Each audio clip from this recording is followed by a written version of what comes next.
नमस्कार विद्यार्थी मित्रांनो.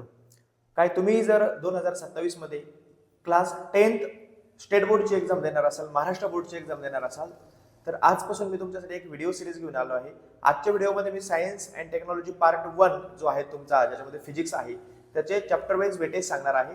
आणि पुढच्या काही व्हिडिओमध्ये मी चॅप्टर वाईज इम्पॉर्टंट क्वेश्चन सांगणार आहे, जे वारंवार एक्झामला विचारले गेलेले आहेत आणि 2027च्या एक्झाममध्ये इथे येणार आहेत. तर आजच्या व्हिडिओमध्ये आपण बघूया चॅप्टर वाईज वेटेज कसं आहे. आपल्याला माहित आहे 40 मार्क्सचा पेपर असतो विथ ऑप्शन, तो आपल्याकडे 60 मार्क्सचा असतो. आपला जो फर्स्ट चॅप्टर आहे दॅट इज ग्रॅव्हिटेशन. तर ग्रॅव्हिटेशनला बघा आपल्याकडे 3 मार्काचं वेटेज असतं.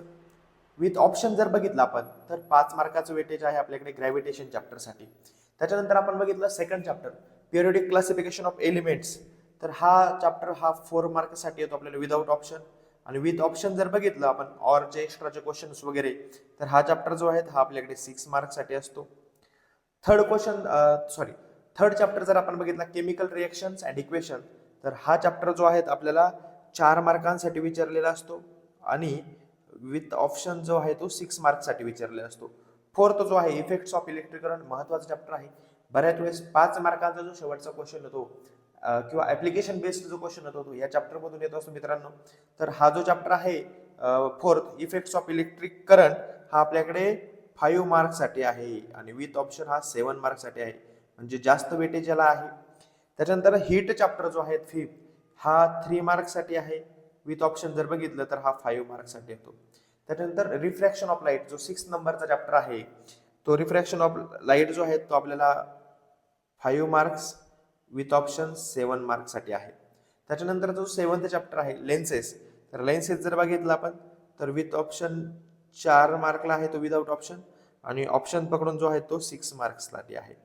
त्याच्यानंतर जो मोठा चॅप्टर आहे मेटलर्जी, बरेच मुलं त्याला घाबरतात मेटलर्जी आणि कार्बन कंपाऊंड, तर जो मेटलर्जी चॅप्टर आहे मित्रांनो तो 4 मार्काला आहे. विथ ऑप्शन तो 6 मार्क्ससाठी आहे. आणि कार्बन कंपाऊंड हा जो चॅप्टर आहे जो सगळ्यात लेंदी वाटतो मुलांना, हा चॅप्टर जो आहे कार्बन कंपाऊंड, हा आपल्याकडे 5 मार्क्ससाठी आहे आणि विथ ऑप्शन जो आहे हा 7 मार्क्ससाठी आहे. त्याच्यानंतर 10th चॅप्टर स्पेस मिशन, एकदम सोपा चॅप्टर जो आहे तो स्पेस मिशन जो आहे आपल्याकडे 3 मार्क्ससाठी आहे आणि विथ ऑप्शन तो जो आहे आपल्याकडे 5 मार्क्ससाठी आहे. अशा प्रकारे विथ ऑप्शन जर आपण बघितलं आणि विदाउट ऑप्शन जर आपण बघितलं, तर विदाउट ऑप्शन आपले जे आहेत ते 40 मार्क्सचा पेपर असतो, कंपल्सरी लिहायचा. पण आपल्याकडे ऑर मधले क्वेश्चन काय असतात, जो 60 मार्क्सचा पेपर असतो. आता याच्यातून जे आहेत आपण बघितलं की जो इफेक्ट ऑफ इलेक्ट्रिक करंट आहे, ठीक, हा इफेक्ट ऑफ इलेक्ट्रिक करंट आहे. त्याच्यानंतर रिफ्रॅक्शन ऑफ लाईट आहे. त्याच्यानंतर कार्बन कंपाऊंड आहे. ह्या चॅप्टरला सगळ्यात जास्त वेटेज आहे, म्हणजे हे चॅप्टर आपले परफेक्टली झाले पाहिजे. आणि असेच व्हिडिओ बघण्यासाठी तुम्ही आपल्या चॅनलला फॉलो करा, सबस्क्राईब करा. याच्यानंतर मी तुम्हाला हेही सांगणार आहे की तुमचं जर एखादे 2 चॅप्टर वीक राहिले, ते तुमच्याकडून होतच नाही, तरी पण आउट ऑफ मार्क कसे घ्यायचे. Yes, it is possible. जर तुमच्याकडून एखादा चॅप्टर अवघड जातोय, त्याचा अभ्यास तुमच्याकडून होत नाही, तरी सुद्धा तुम्ही आउट ऑफ म्हणजे 40 आउट ऑफ 40 मार्क घेऊ शकता. ते कसं, आणि अशासारखे अनेक टिप्स आणि ट्रिक्स आणि इम्पॉर्टंट क्वेश्चन तुम्हाला जर बघायचे असतील, त्याचे विथ सोल्युशन जर बघायचे असेल, तर तुम्ही आपल्या चॅनलला फॉलो करा, सबस्क्राईब करा आणि तुमच्या मित्रांपर्यंत शेअर करा. थँक्यू.